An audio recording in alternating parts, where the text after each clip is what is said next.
Plane packed full of Bay Area passengers overshoots a runway in the wet weather, but luckily one safety feature prevented a possible aviation catastrophe. It all unfolded at the airport in Burbank. Yeah, the flight was from Oakland. Southwest Airlines flight 278 skidded off the end of the runway as it landed in Burbank after 9 a.m. 117 people aboard. One by one, each passenger and crew member got off the plane, a little bit in shock from what just happened. And then he just like braked, and then we stopped. But he literally like, and so we were all like, whoa.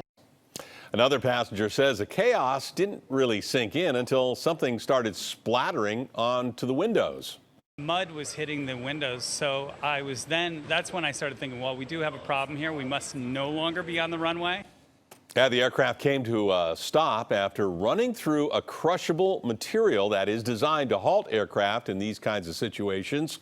Fortunately, no one was hurt. There was a little bit of sliding, and that was irregular. I mean, I've never experienced that before.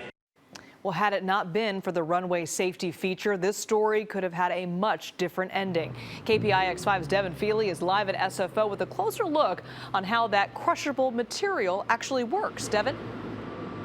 Yeah, skidding off a runway can be catastrophic. It can destroy the airplane. It can easily injure, maybe even kill the people on board. Now, thankfully, that didn't happen down in Burbank today, in large part because of a relatively new safety system that they've also installed right here at SFO.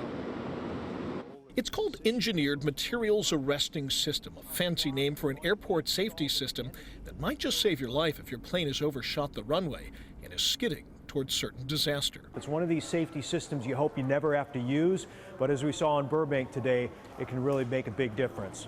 SFO installed their system, EMAS for short, in 2014.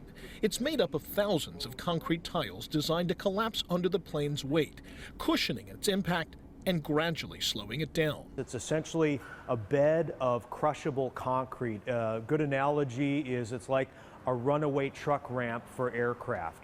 And these are commonly found on shorter runways that don't have a lot of additional space on their ends. Hemmed in by the bay to the south and the freeway to the west, SFO added the safety system to two runways that it just couldn't make any longer. In Northern California, San Francisco, Oakland, and Monterey have the EMAS system installed. San Jose, whose runways are longer, does not. None, thankfully, have had to put it to the test. Now, the FAA has a rule requiring about 1,000 feet of extra space at the end of a runway just in case. Now, that wasn't an option here at SFO, and that's why they installed this system here. Liz? Yeah, good that they have that safety feature, but very terrifying still for passengers. When you were walking around the airport today, Devin, were people a little shaken up, wondering about what happened? You know, I think that there was kind of a buzz about that, but, you know, thankfully this wasn't one of those catastrophic, you know, accidents that we have seen. And so I think people were reassured that this airport had this safety system. Right. It definitely saves lives. All right, Devin, thank you.